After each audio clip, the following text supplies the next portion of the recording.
A semana foi agitada para o ministro Fernando Haddad, né, Márcia? Como você avalia a atual imagem do ministro perante a população?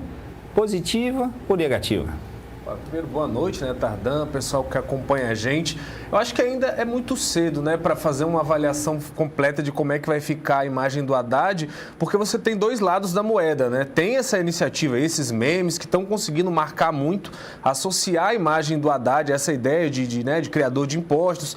O que a gente já viu, por exemplo, que já foi, né, ele já teve um problema com relação a essa questão da imagem, né, com relação quando ele era prefeito de São Paulo, né? O Haddad, a gente lembra que ele teve um embaque muito grande na popularidade dele, na avaliação dele, muito por brigas que ele comprou, como, por exemplo, lá, questão de instalação de ciclofaixas, de faixas exclusivas para ônibus, a própria questão de fechar a Avenida Paulista aos domingos, são coisas que causaram muito desgaste a ele, abaixaram muito a popularidade dele e que hoje, muitos anos depois, você praticamente não vai encontrar ninguém que discorde delas, né, que vai dizer que foram más políticas. Eu acho que, com o passar do tempo, ficou muito claro que eram iniciativas favoráveis e positivas para a população, esses investimentos em transportes coletivos e alternativos, né? Mas é aquela história. Uma coisa é a política pública em si, como ela reverbera, e outra coisa é como é que ela vai, né, gerar o burburinho, o que ela vai causar de impressão e vai afetar na sua popularidade. E essa história, né, da taxa das blusinhas é uma questão impopular, né? Não tem como o governo fingir que não é, né? Que você está gerando um impacto ali que, ao contrário do que às vezes o governo quer colocar,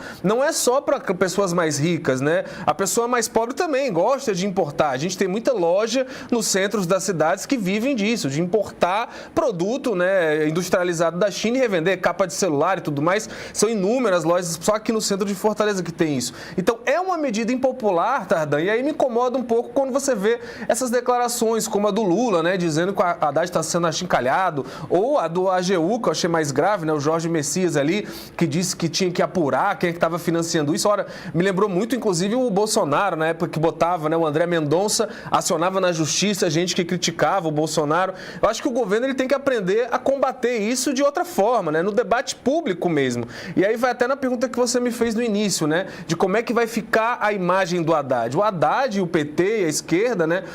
Precisam entrar nesse debate de responder até nas redes sociais. Por exemplo, a gente viu mobilizações da esquerda que deram certo. Nesse PL recente do aborto, lá que tentava endurecer as regras, inclusive tornando, né, para o aborto da vítima de estupro a pena seria mais grave que a do estuprador. A esquerda soube se, né, manifestar sobre isso em rede social, reverter um pouco o cenário, e eu tô achando que nesse campo aí do Tachard, né, esses memes são engraçados, eu acho que todo mundo riu, é difícil você dizer que não tem uns ali que são muito engraçados mesmo.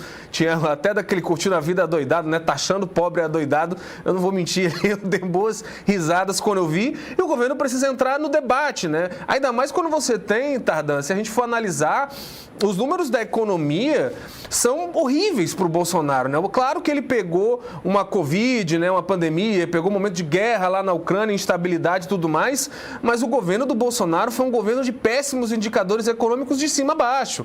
Você teve 798 bilhões de furo nos 4 anos do teto de gastos e não há cobrança que se faz hoje ao Haddad, não se fazia ao Bolsonaro. Então o PT deveria pautar esse tipo de coisa. O superávit, né? Todos os economistas parece hoje que o único dado que importa no governo é ter um superávit positivo. Todas as análises de economista que a gente vê falando isso. Por que não era assim na época do Bolsonaro? O Bolsonaro teve 3 anos de rombos profundos de déficit ali na casa dos centenas de bilhões de reais. Só no último ano do Bolsonaro foi superavitário. Entendo que há uma questão da Covid, também da guerra e tudo mais, mas é claro que a cobrança é diferente. Então o governo precisaria entrar nesse debate mostrando que a gente tem hoje um crescimento 3 vezes acima do que estava previsto pelo mercado. A gente tem o menor patamar de desemprego nos últimos 10 anos, desde o início da série histórica. A gente tem o menor patamar de inflação acumulada no ano desde 2007. Então o Haddad deveria estar trabalhando esses números, ele deveria estar botando meme desses números e não perseguindo quem critica, uma crítica legítima numa política que é claramente impopular, não tem como, né, tapar o sol com a peneira, ninguém quer pagar imposto nessas blusinhas, o que quer que seja, e aí quando sai essas falas meio do Lula dizendo que achincalhou, ou do Jorge Messias querendo envolver a justiça, eu acho um tiro no pé muito grande, Tardan. Eu acho que o espaço do debate público está aí para o PT ocupar, até porque o PT tem resultados econômicos dados muito melhores do que o do governo Bolsonaro. Ou seja, estou entendendo que você acha que está faltando bom humor aqui na campanha, no PT, de um modo geral, para poder responder à altura esses memes do Tachad, né? Exatamente. É até difícil, né? Brigar com um humor, né? Porque a história do apelido, né? Você briga, demonstra que ficou chateado, aí é que pega se mesmo. pegar a área é pior, né? É pior.